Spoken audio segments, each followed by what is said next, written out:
Le faisceau du canon solaire, fin comme un cheveu divin, traçait une ligne d'argent entre l'Odyssée et le cœur mourant de l'étoile naine rouge.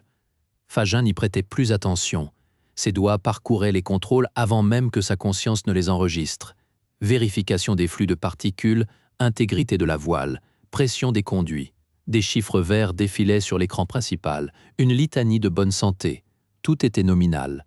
Tout était toujours nominal. La lumière bleutée des moniteurs imprégnait le sarcophage, une lueur froide qui ne variait jamais.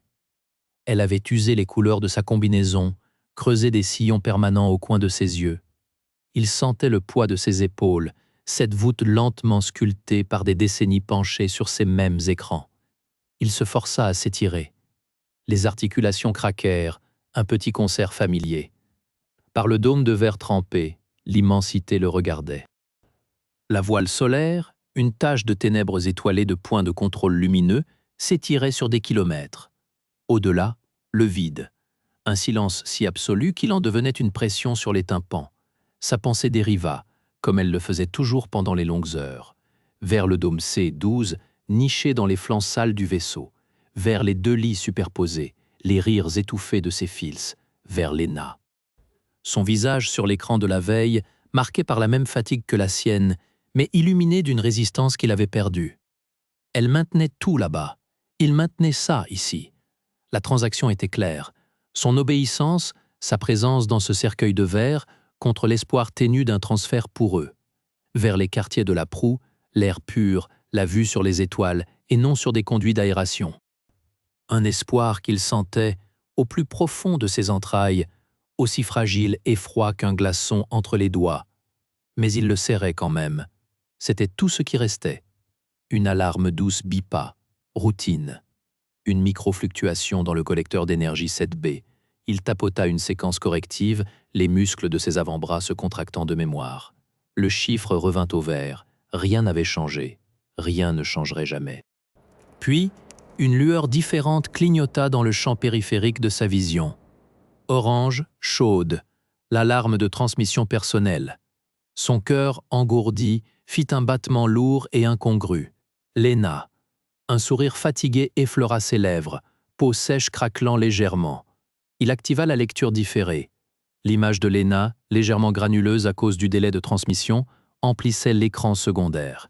Elle souriait, mais ses yeux trahissaient une lassitude que Fagin connaissait trop bien. « On a reçu le rapport de rationnement du mois, dit-elle. Sa voix, déformée par la compression, semblait sortir d'un puits. Encore une réduction sur les protéines synthétiques. Kael dit que les stocks de la proue, eux, sont stables. Fagin se tut. Que pouvait-il répondre? Ses doigts effleurèrent le bord froid du clavier. Léo a encore rêvé des jardins de la proue, continua-t-elle, détournant les yeux vers quelque chose hors champ. Il a dessiné une fenêtre. Avec une vraie plante verte devant. Il a demandé quand on irait. Un nœud se serra dans sa gorge. Il le sentit, physique, comme un bloc de métal rouillé. « Bientôt », murmura-t-il, et le mot eut le goût du mensonge. « Le capitaine. Il a de nouveau évoqué le protocole de mérite. Notre dossier est examiné. » Léna hocha la tête, lentement. Son sourire ne touchait plus ses yeux. « L'examen dure depuis 3 ans, Fagin. » Elle ne disait pas ça avec colère. Juste avec une lassitude plate, usée, qui était pire. Derrière elle, le module d'habitation apparut. L'éclairage blafard, la cloison incurvée, où la peinture s'écaillait près du recyclage d'air. L'espace était net, rangé, désespérément étriqué. La chambre de leur fils occupait l'arrière-plan, 2 couchettes superposées, un écran scolaire fixé au mur. Tout l'univers de sa famille tenait dans ce cadre de 3 mètres sur 4. « Il faut y croire, dit-il, plus pour lui que pour elle. »« Je crois en toi, » corrigea-t-elle. Sa main se leva, doigt effleurant l'écran de son côté. Un geste rituel, creux.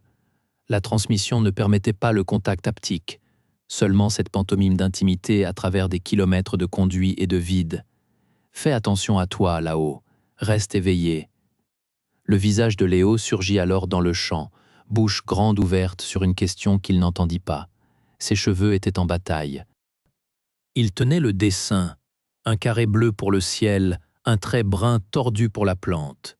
Son rire, compressé en un grésillement aigu, remplit la cabine. Puis l'image se figea, se pixelisa et disparut. Le silence qui suivit fut plus lourd que le vide spatial. L'écran noir reflétait sa silhouette, un homme voûté dans un fauteuil trop grand, encadré par la lueur fantomatique des instruments. L'odeur de l'air recyclé, métallique et stérile, lui revint d'un coup. Le froid du verre contre son coude. Il se retourna vers ses écrans de contrôle, son univers réel. Les courbes de puissance du canon solaire ondulaient, paisibles, les indicateurs de la voile clignotaient vert sur vert. Une routine parfaite, immuable, une prison propre. Sa mâchoire était serrée à lui faire mal aux tempes. Il leva les yeux au-delà du verre trempé du sarcophage. Là, dans l'obscurité, la masse titanesque de la voile solaire capturait la lumière d'une étoile lointaine, un tissu d'ombre et de reflets froids. Elle ne promettait rien. Elle attendait seulement. L'alerte fut un glas électronique, strident et continu. Son cœur se serra, un point de glace dans sa poitrine. Sur le scanner longue portée, un filament de la nébuleuse voisine, invisible un instant plus tôt, s'était détaché et fonçait sur eux à une vitesse folle. Ce n'était pas de la matière, c'était une décharge d'énergie cinétique pure, un fouet de force fondamentale, large comme un continent. Ses doigts volèrent sur les commandes avant même que sa pensée ne se forme, séquence d'alerte générale, tentative de correction de trajectoire. Les systèmes répondirent avec une placidité mortelle. Calcul en cours, évitement impossible. Les chiffres défilaient, trop rapides, confirmant l'inéluctable. La voile solaire. Elle était directement sur la trajectoire. Son pouce se posa sur le déclencheur manuel du canon. Peut-être qu'un tir de particules calibrées pourrait dissiper la chose, la dévier d'un degré. L'autorisation du commandement. Il la lui fallait. Contrôle, ici poste canon solaire. Événement de classe gamma en approche directe. Demande autorisation pour tir dissuasif sur coordonnées Tango Niner. Sa voix était un râle métallique dans le micro. Le silence fut la seule réponse. Puis la voix du capitaine Voss, coupée net par les interférences, éclata dans le haut-parleur. Interdiction formelle, risque pour l'intégrité structurale, maintenir le poste. Le filament grandissait à l'écran, une cicatrice de lumière mauve déchirant le noir. Il n'y avait plus de temps, plus de procédure, seulement la masse nanofibre de la voile, cet espoir démesuré et cette faux qui arrivait. Il lâcha le déclencheur. Ses mains retombèrent sur ses genoux. Obéir, toujours obéir. Le filament frappa. Il n'y eut pas de bruit. Seule une vibration profonde, un gémissement qui monta des entrailles de l'Odyssée, traversa la chair de son fauteuil et ses os. La voile solaire s'illumina d'un coup, saturée d'une énergie qu'elle ne pouvait contenir. Puis, elle se tordit, un voile de soie dans un ouragan, et se déchira en silence. Des kilomètres de nanofibres se détachèrent, emportés dans un nuage de débris scintillants. Le choc fut un monstre muet. Les lumières s'éteignirent, plongeant le sarcophage dans un noir d'encre, avant que les secours ne ramènent une lueur rougeoyante et vacillante. Tous les écrans principaux étaient morts. Dans la lueur de sang, il vit sa propre main, tremblante, agrippée à l'accoudoir. Au dehors, plus de reflets froids, plus de tissus d'ombre, juste une brèche béante dans la nuit et les derniers fragments de la voile qui s'éloignaient, éteints comme les cendres d'un rêve. Dans la lueur d'urgence rouge, Fagin, les doigts tremblants, força les diagnostics. Propulsion, 0. Communication principale, offline. Direction, aucune réponse. L'Odyssée était un corps sans âme, une coquille silencieuse. Il s'acharna sur les panneaux de secours. Chaque touche était un acte de foi. Les systèmes répondaient par des grésillements, des fragments de données incohérentes. L'air sentait l'ozone brûlé et la peur. Sa respiration faisait un bruit rauque, trop fort dans le silence du sarcophage. Un écran latéral clignota. Il affichait un schéma squelettique du vaisseau. Le réseau énergétique principal était une toile d'araignée brisée, fil après fil coupé. Les quartiers résidentiels, une grappe de modules froids. Il fixa le point minuscule du dôme C12. Rien ne bougeait sur le schéma. C'était pire qu'une alarme. Il bascula sur les capteurs inertiels. Les chiffres défilaient, stables, trop stables. Vitesse relative. Nul. Rotation. Nul. Ils n'étaient pas à l'arrêt. Ils étaient morts. Un bloc de métal et de silice en apesanteur, privé de volonté. Sa main droite chercha le vieux terminal tactique, un circuit redondant à l'alimentation indépendante. L'écran s'alluma, pâle et granuleux. Il mit une éternité à interroger les gyroscopes extérieurs, les derniers yeux encore ouverts. Et puis, la carte stellaire se dessina. D'abord les points de repère. L'étoile naine, lointaine et froide. Les balises de navigation, toutes muettes, puis la forme géométrique de l'Odyssée, un trait immobile. Les scanners tactiques, miraculeusement partiellement rétablis, dessinèrent enfin la trajectoire. Une ligne pointillée rouge, lente, implacable, se matérialisant à partir de leur position. Elle ne fuyait pas vers le vide. Elle ne cherchait pas d'orbite. Elle menait droit au cœur d'une masse gazeuse monstrueuse dont les champs gravitationnels clignotaient en jaune vif, un œil cyclopéen ouvert dans le noir. Le calcul s'afficha en bas de l'écran. Temps estimé jusqu'à l'interface atmosphérique, 62 heures. Ses doigts se détachèrent du clavier. Le silence revint, plus épais que l'acier du sarcophage. Il regarda la ligne rouge. Il regarda le point du dôme C12.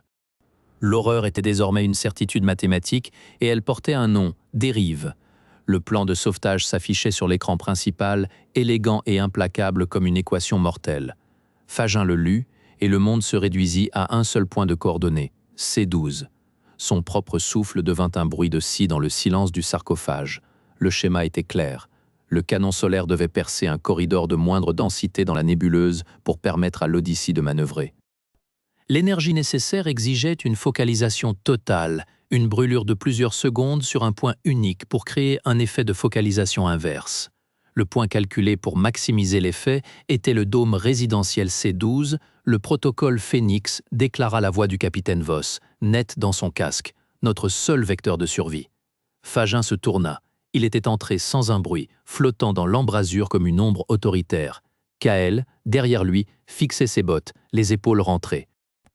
Une brûlure tactique, continua Fagin, sa propre voix semblant venir de très loin, sur un module habité. Il y a 87 âmes recensées dans le C12.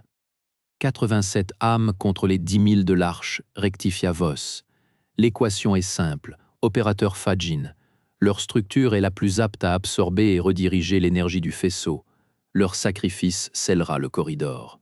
Le mot « sacrifice » résonna dans la cage de métal de son crâne. Léna. Les garçons. L'air déjà raréfié de leur dôme remplacé par un plasma de plusieurs millions de degrés. Il y a d'autres points structuraux, balbutia-t-il en désignant l'écran d'une main tremblante. Le réservoir auxiliaire, la jonction de la quille. Aucun n'offre le même rendement. Vous voyez les chiffres aussi bien que moi. Le C12 est la clé. Son regard ne flancha pas.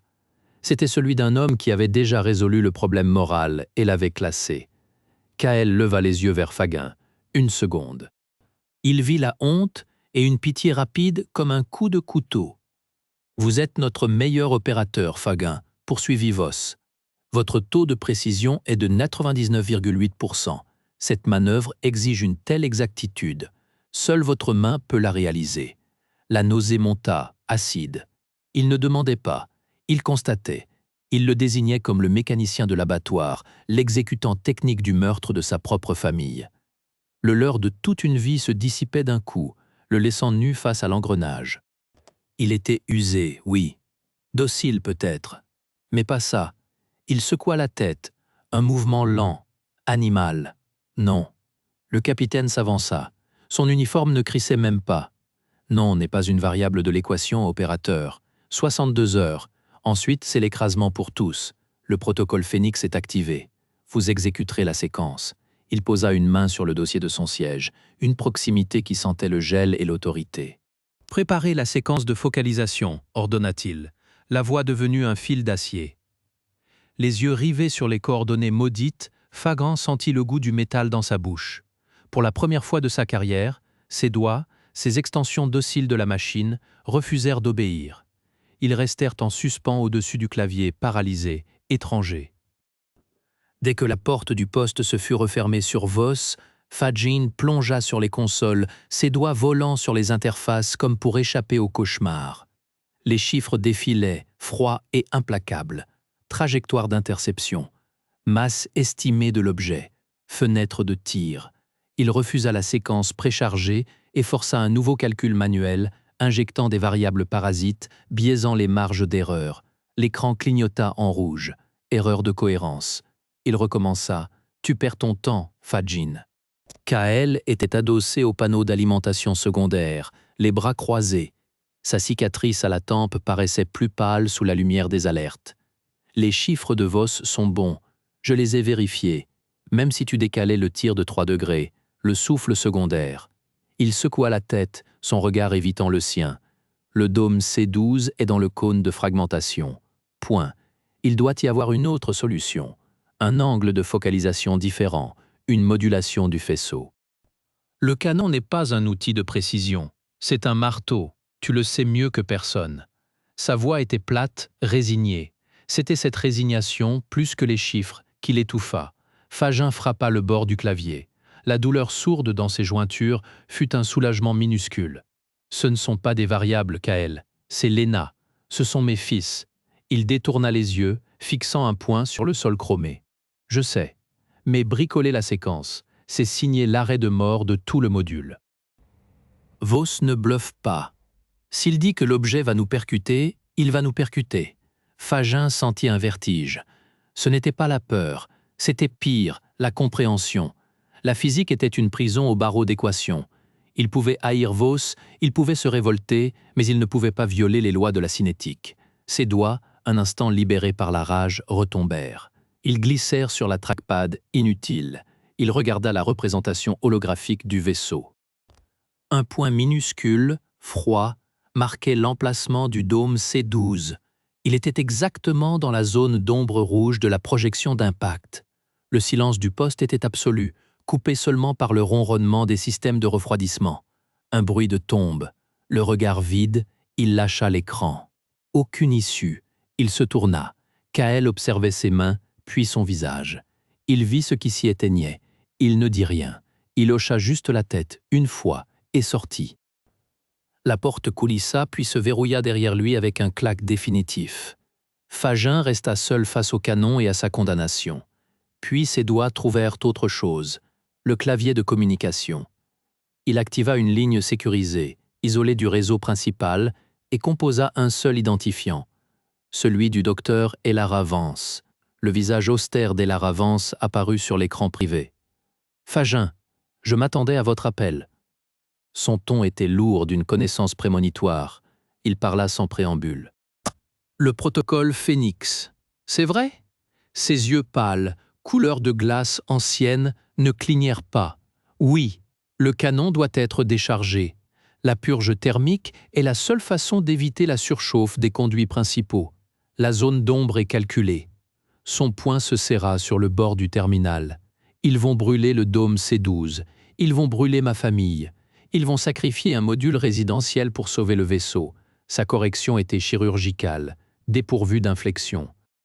Elle pencha légèrement la tête. « Vous demandez une confirmation morale, Fajin, pas une confirmation technique. La réponse est la même. C'est vrai, c'est horrible, et cela va être fait. » Un rire rauque lui échappa. « Et vous? Vous observez? Vous archivez? J'ai cessé d'archiver certains transferts il y a 2 cycles. » Ses mots tombèrent comme des pierres dans un puits.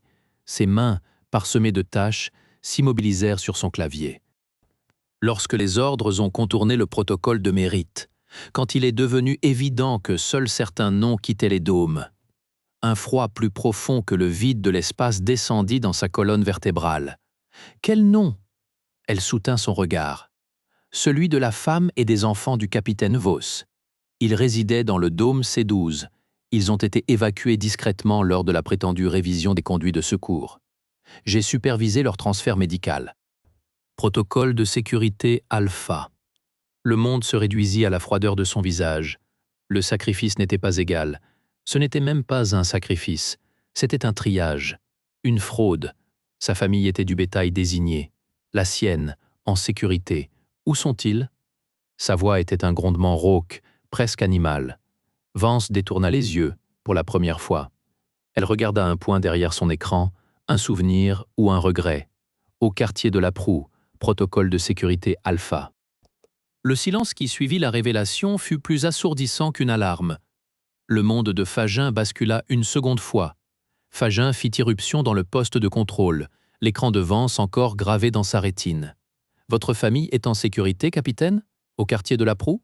L'air sentait l'ozone et la peur.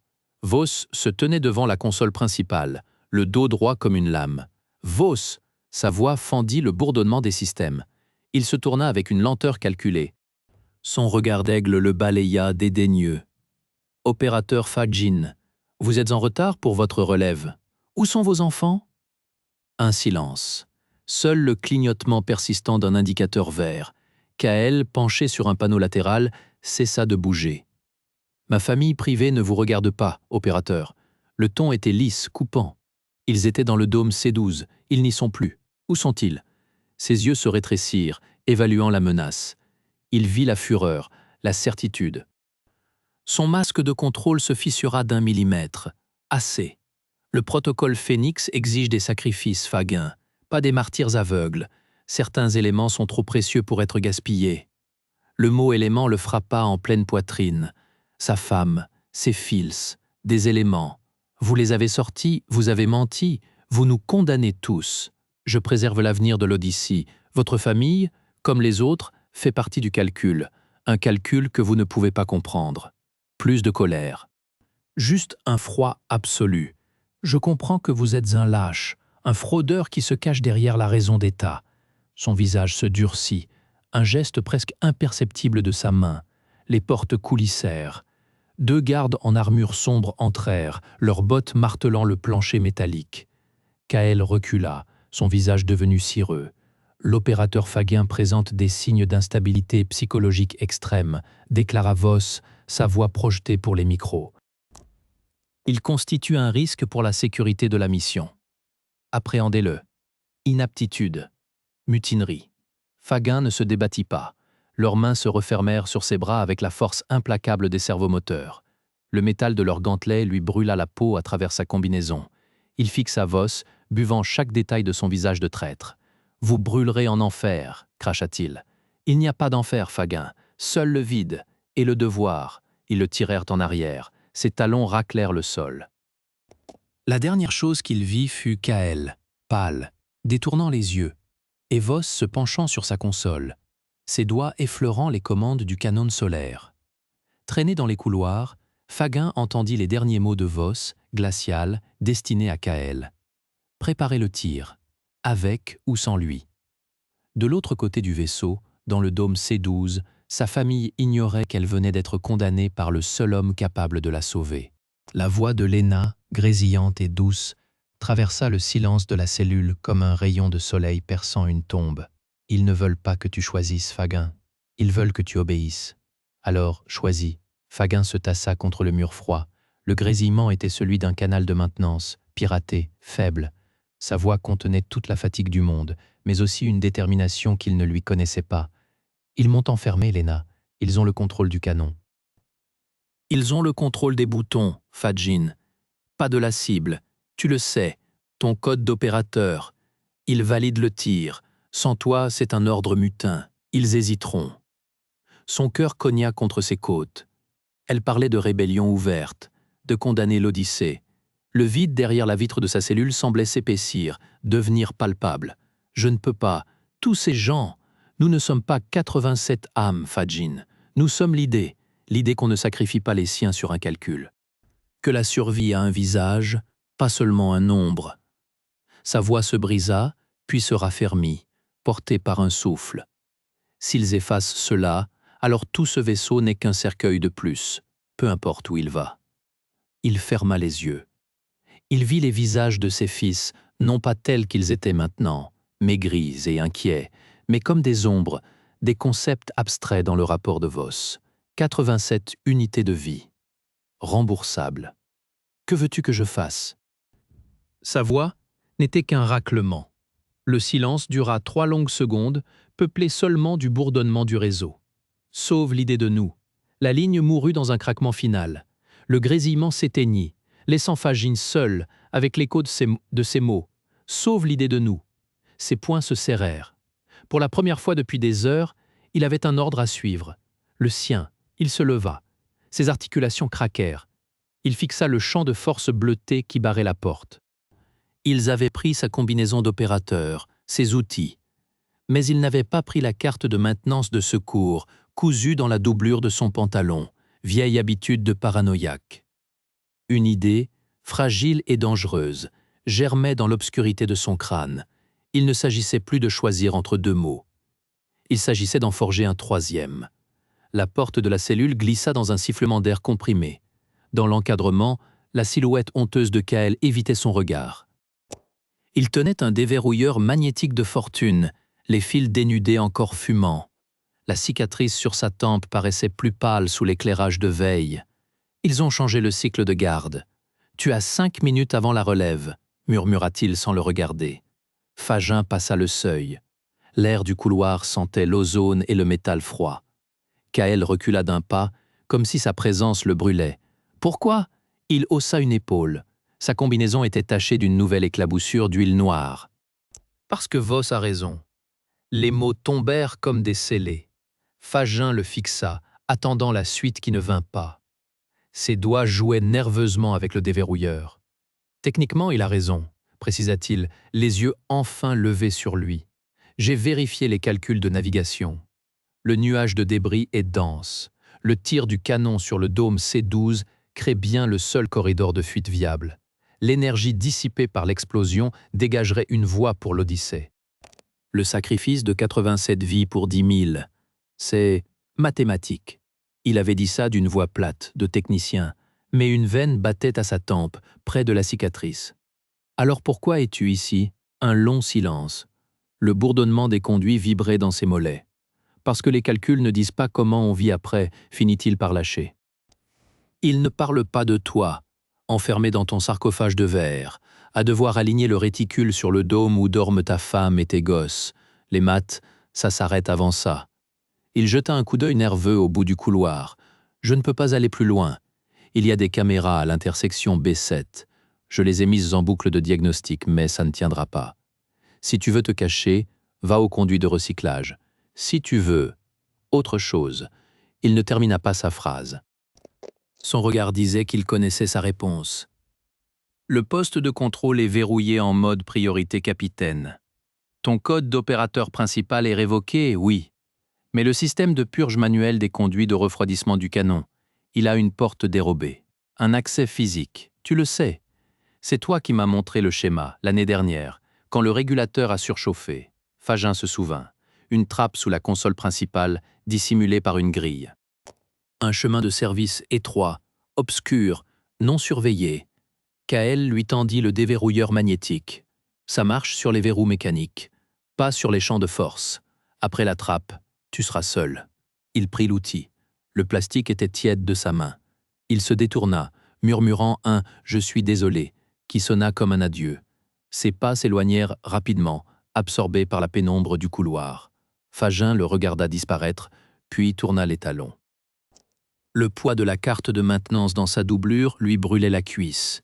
Son chemin était tracé. Un seul endroit où son choix aurait du poids. Le poste de contrôle. Le sarcophage de verre était baigné de la lueur rougeoyante des alertes. Devant la console principale, la silhouette rigide de Voss se détacha. « Je savais que tu viendrais. L'attachement est une faille logique. » Sa voix était un calme parfait, dans le crépitement strident des sirènes. Fagin ne répondit pas. Son regard scanna la pièce, cherchant la trappe. Sous le panneau de diagnostic, une grille discrète. Son poing serrait le déverrouilleur magnétique. « Tu n'as pas le profil d'un mutin, Fagin. » Il fit un pas sur le côté, se plaçant entre lui et les commandes. Son uniforme ne portait pas une ride. Réfléchis, 87 vies contre 10 000. C'est une opération arithmétique, pas un meurtre. La colère monta, brûlante, effaçant le choc. Ma femme, mes fils. Ce ne sont pas des variables. Ils le sont devenus. Ses yeux d'acier ne clignèrent pas. Ton devoir est de les accepter. Fagin bondit. Pas vers lui, vers la grille. Il glissa le déverrouilleur, sentant le mécanisme céder avec un clac sec. Voss fut sur lui avant qu'il ne puisse soulever la plaque. Sa main se referma sur son épaule avec une force qu'il ne lui soupçonnait pas. L'odeur de son après-rasage, propre et stérile, l'envahit. « Arrête ça !» Son souffle était chaud contre son oreille. « Je ne veux pas te neutraliser. » Fagin se débattit, lui donnant un coup de coude dans les côtes. Il grogna, mais ne lâcha pas prise. Ses doigts cherchaient sa clavicule, un point de pression.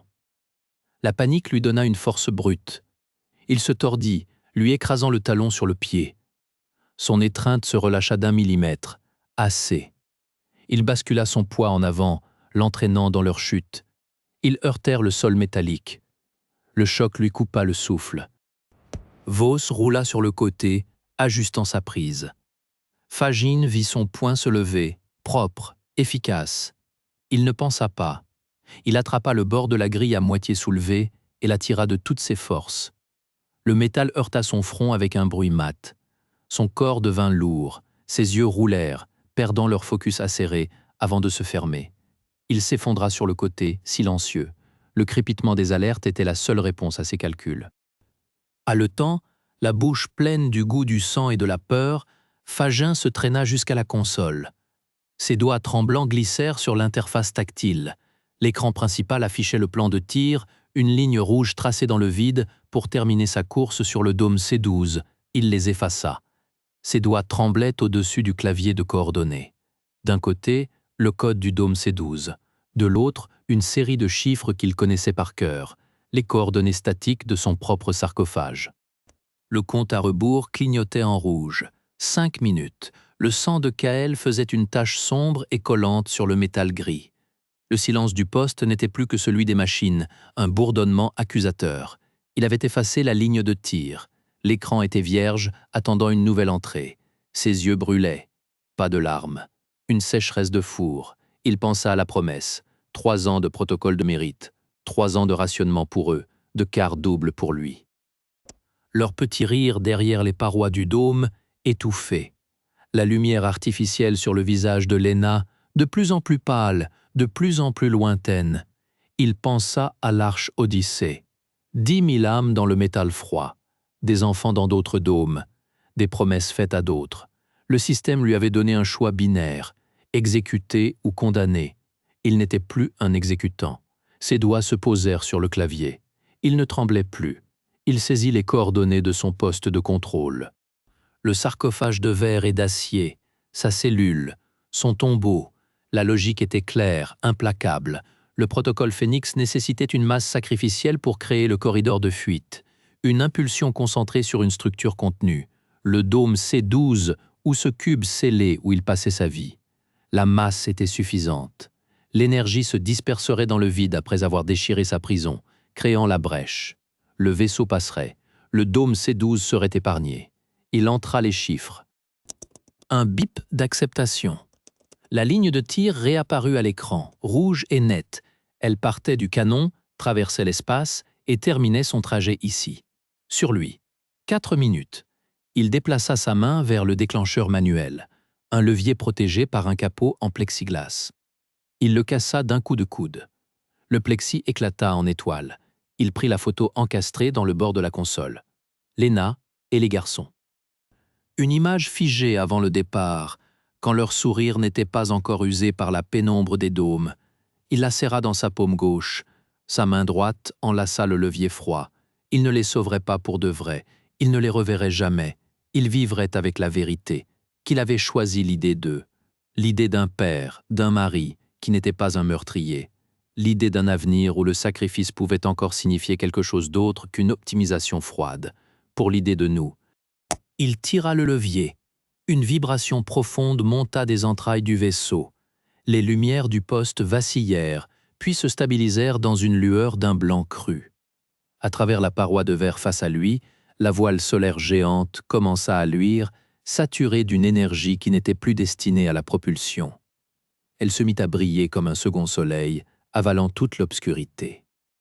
Les mains de Fagin volaient sur le panneau de contrôle, ignorant les alarmes rouges clignotantes et la voix tonitruante de Voss dans l'interphone. La carte de maintenance de secours était insérée.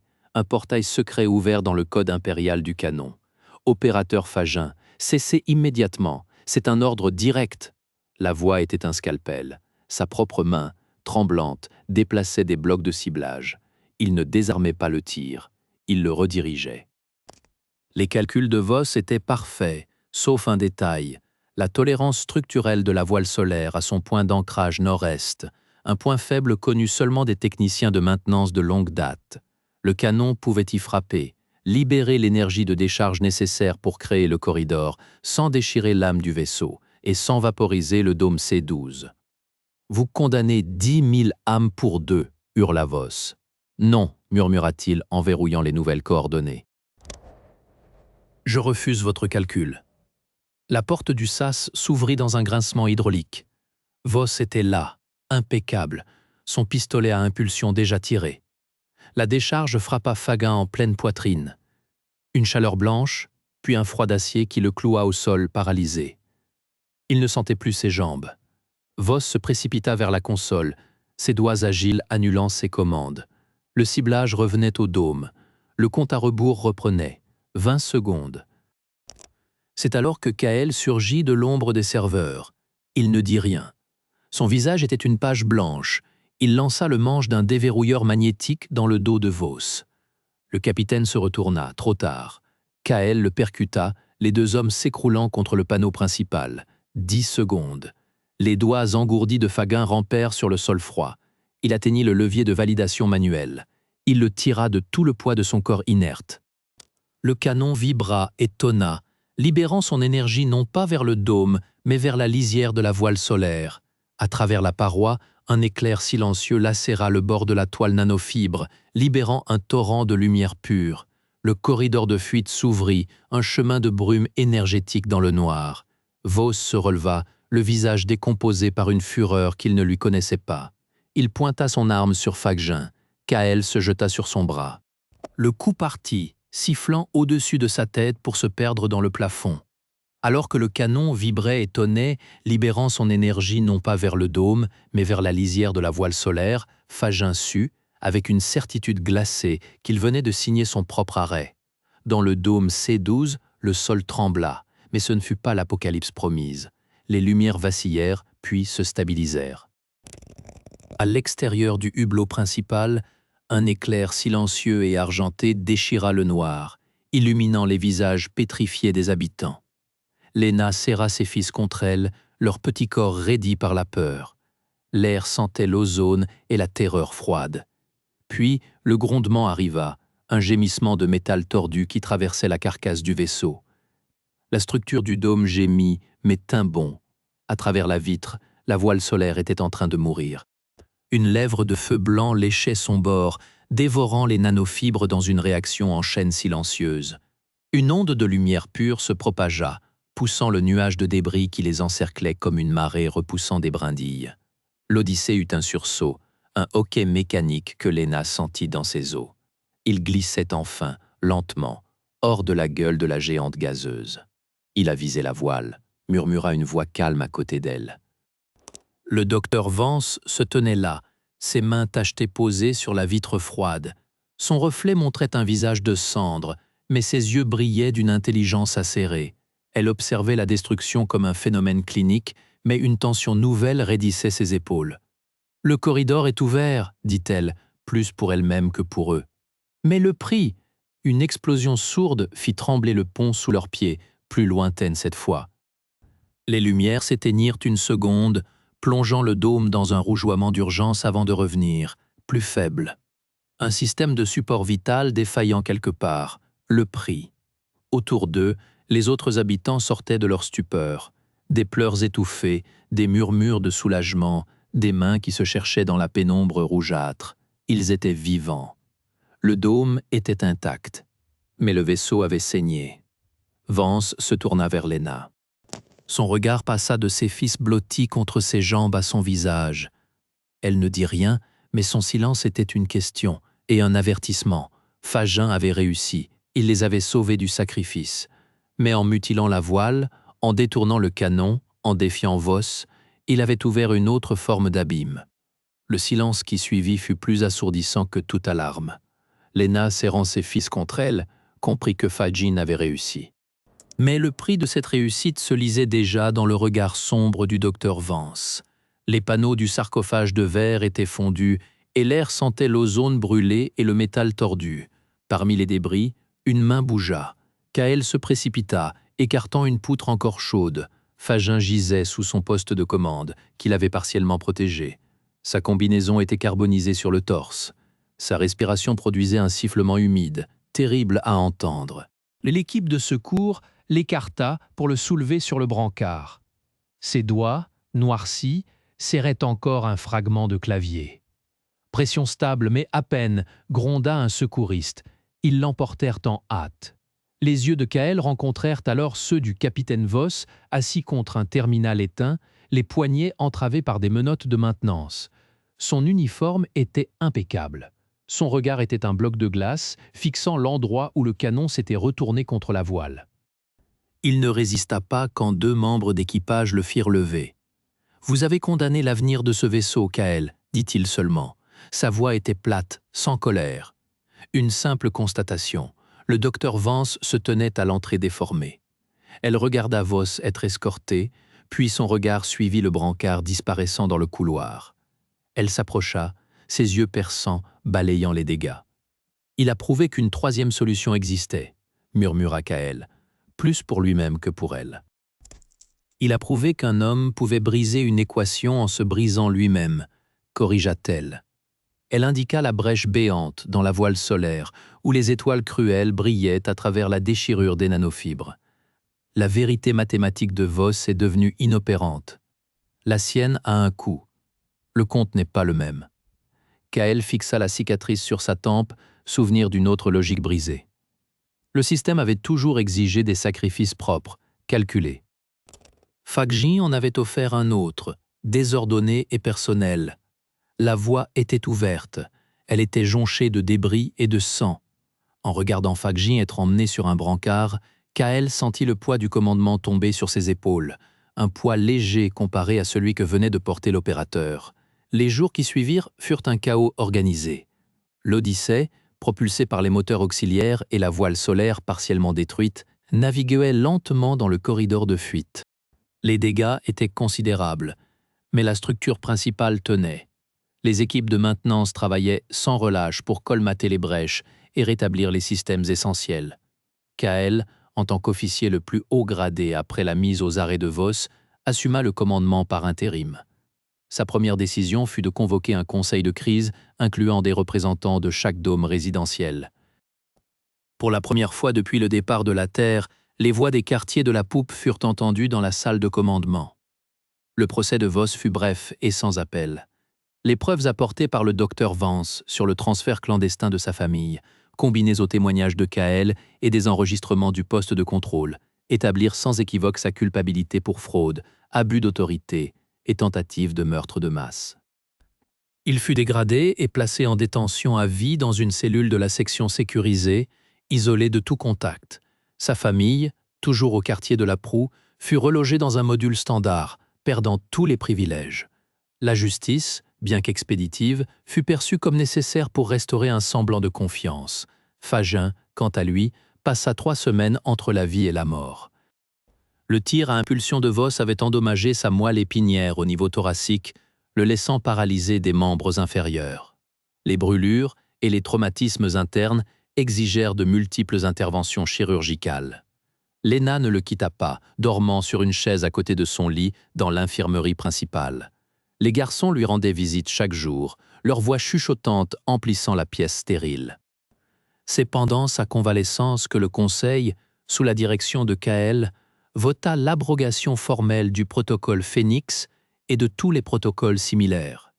Un nouvel article fut ajouté à la charte de l'Odyssée. Aucun être humain ne sera désigné sacrifice calculé pour le bénéfice d'un autre. La survie de la communauté ne peut reposer sur le meurtre institutionnalisé. Les disparités de rationnement furent également abordées. Un audit complet des stocks révéla que les réserves de la Proue étaient en effet bien supérieures à celles des dômes. Un système de redistribution équitable fut mis en place et des travaux commencèrent pour améliorer les conditions de vie dans les modules résidentiels. Le protocole de mérite, corrompu et instrumentalisé, fut suspendu en attendant une refonte complète. La voile solaire, elle, était gravement endommagée, mais pas perdue. Les équipes d'ingénieurs, dirigées par les anciens collègues de Fagin, conçurent un plan de réparation audacieux. En utilisant les nanofibres de rechange et en réparant les structures d'ancrage, ils parvinrent non seulement à colmater la brèche, mais à renforcer l'ensemble. La voile, une fois restaurée, portait désormais une constellation de cicatrices lumineuses, témoignage permanent de la fracture et de la réparation. L'Odyssée avait perdu de la vitesse, mais sa trajectoire était maintenant claire. Le système Kepler 442, leur destination initiale, était toujours atteignable, avec un délai supplémentaire de plusieurs années. La communauté, meurtrie mais unie par l'épreuve, accepta ce nouveau calendrier. La lumière de Kepler 442b, encore lointaine, semblait plus chaude à travers le dôme du jardin de la proue. Le nain tenait la main de Fagin, ses doigts entrelacés aux siens, par-dessus l'accoudoir du fauteuil roulant. La foule assemblée était silencieuse, tournée non vers eux, mais vers la simple stèle de métal brut érigée au centre des plantes, le monument du prix du choix. Ses doigts serrèrent les siens, une pression faible, mais distincte. Le geste consommait une énergie qu'il n'avait plus à revendre.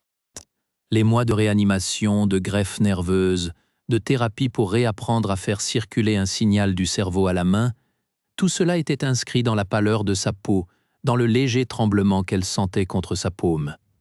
Ses yeux, ces mêmes yeux cernés, fixaient la stèle. Ils ne brillaient pas d'un charbon vif, mais d'une braise persistante, couvant sous la cendre d'un corps brisé. Le capitaine Kael s'avança. Il ne portait plus la combinaison tachée. L'uniforme du commandement lui allait, mais il le portait comme une armure un peu trop grande, ses épaules légèrement voûtées sous le poids. Il ne regarda pas ses notes sur l'écran holographique flottant à sa gauche. Il n'y a pas de discours qui mesure la fracture, commença-t-il, sa voix portée par les haut-parleurs discrets. Elle était plus grave qu'avant. Une équation nous a été présentée comme la seule vérité. 87 vies contre 10 000. La logique était propre. Irréfutable. Il fit une pause, son regard balayant la foule, s'attardant sur les visages des survivants du dôme C12, debout au premier rang, et sur ceux, plus rares et figés, des officiers de l'Ancien Régime. Fagin a introduit une variable que les calculs n'avaient pas prévue, lui, son refus de la propreté du sacrifice. Il n'a pas choisi de sauver les 87 au prix des 10 000. Il a choisi de rejeter le choix lui-même. En redirigeant manuellement la séquence de tir du canon solaire vers la section endommagée de la voile, il a absorbé le faisceau de particules calibre dans les isolateurs du poste de contrôle. Il a transformé l'arme en outil de réparation sauvage. Il a sauvé le vaisseau. Kael leva la main vers la paroi du dôme. Au dehors, la voile solaire étendait ses kilomètres de nanofibres. En son centre, une constellation de cicatrices brillait d'un éclat différent, là où le faisceau avait fusionné les brèches. Une réparation bricolée, douloureuse, durable. Il nous a sauvés tous, mais le coût de cette variable, le coût est ici. Kael tourna la tête vers eux. Son regard croisa celui de Fagin, puis celui de Lena. Il y avait dans ses yeux la cicatrice de son propre dilemme, désormais indélébile. Le protocole Phénix est abrogé. Le principe est inscrit dans le code fondamental de l'Odyssée. Aucun être ne sera désigné sacrifice pour le calcul d'un autre. Nous vivrons ou nous périrons ensemble. C'est l'héritage, c'est le prix. Il s'inclina, non vers la foule, mais vers Fagin. Un mouvement bref, lourd de sens. La foule n'applaudit pas. Un murmure monta, fait de respiration contenue, de chuchotements étouffés, du froissement des vêtements.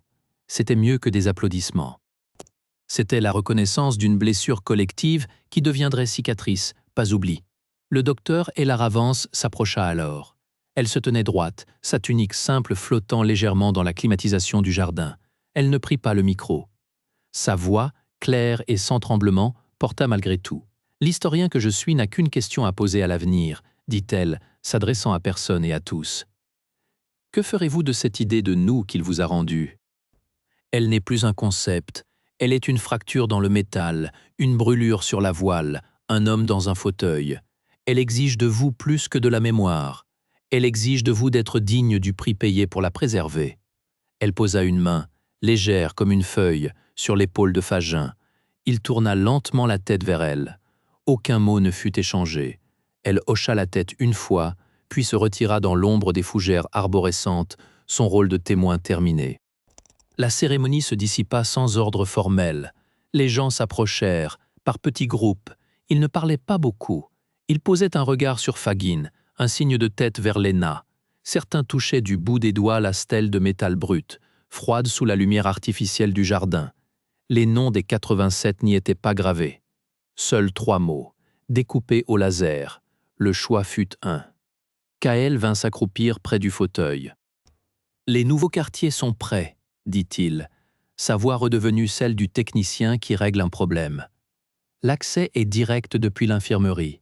La vue est sur la voile, sur les réparations. » Fagin esquissa un mouvement des lèvres. Ce n'était pas un sourire. C'était un acquiescement, un « je vois ». Il avait obtenu son transfert vers la proue, pas par le mérite, par la mutilation. L'ironie était trop amère pour être savourée, mais elle était leur réalité. Léna poussa le fauteuil le long de l'allée centrale, quittant la lumière tamisée du jardin pour les couloirs aux parois douces des nouveaux quartiers familiaux. Leur porte s'ouvrit sur un espace qui leur aurait paru immense autrefois. Les garçons y avaient déjà traîné leurs affaires, remplissant le silence de la présence bruyante de la vie qui continue. Par le large hublot, la perspective était saisissante. Non pas sur les étoiles lointaines, mais sur le flanc de l'Odyssée lui-même, sur la voile magnifique et cicatrisée qui les propulsait vers elle. Léna s'agenouilla devant lui, prenant ses 2 mains dans les siennes. Ses yeux se posèrent sur son visage. La fatigue y était monumentale. Mais la lueur, cette lueur ténue, n'avait pas faibli. Elle brûlait, fixe. « Tu l'as sauvée », chuchota-t-elle. « L'idée de nous !» Il ferma les yeux un long moment. Quand il les rouvrit, son regard était clair. Il tourna la tête, avec une lenteur infinie, pour regarder par le hublot. La voile, immense, silencieuse, portait la marque de son choix, une balafre de lumière contre le noir. Dans les couloirs du vaisseau, les anciennes distinctions s'estompaient. Les rations étaient égales. Les enfants des dômes et ceux de la proue partageaient maintenant les mêmes classes. Le docteur Vance, dans ses archives, notait non seulement les faits, mais aussi le changement subtil dans les regards, la solidarité naissante dans les gestes du quotidien. Kael, dans la salle de commandement, surveillait les indicateurs de la voile réparée. La propulsion était revenue à 78% de sa capacité optimale. Assez pour les mener à destination. Assez pour leur donner un avenir. Il pensait parfois à Vos, dans sa cellule, seul avec ses équations devenues obsolètes. Il pensait plus souvent à Fagin, dont le sacrifice personnel avait redéfini les règles de leur survie. Alors que l'Odyssée fendait le silence éternel, porté par la voile solaire désormais réparée et embellie d'une nouvelle constellation de cicatrices lumineuses, Léna le savait. Ils n'étaient plus seulement un vaisseau de colons en transit. Ils étaient devenus, enfin, une communauté. Leur idée de nous n'était plus un rêve fragile, mais une promesse gravée dans l'acier et l'âme de chaque passager. Une promesse qui, désormais, guidait leur route bien mieux que n'importe quelle étoile. Et dans le fauteuil près du hublot, Fagin regardait la voile. Chaque étincelle dans la toile de nanofibres était un rappel. Le prix avait été terrible, mais le choix avait été le leur. Le corridor de fuite était derrière eux. Devant, il n'y avait plus de calculs inhumains, seulement le long voyage vers un monde où l'idée de nous pourrait enfin prendre racine. Il serra la main de Léna, et dans ce simple contact, il trouva la paix de celui qui a payé le prix et qui a gagné l'essentiel.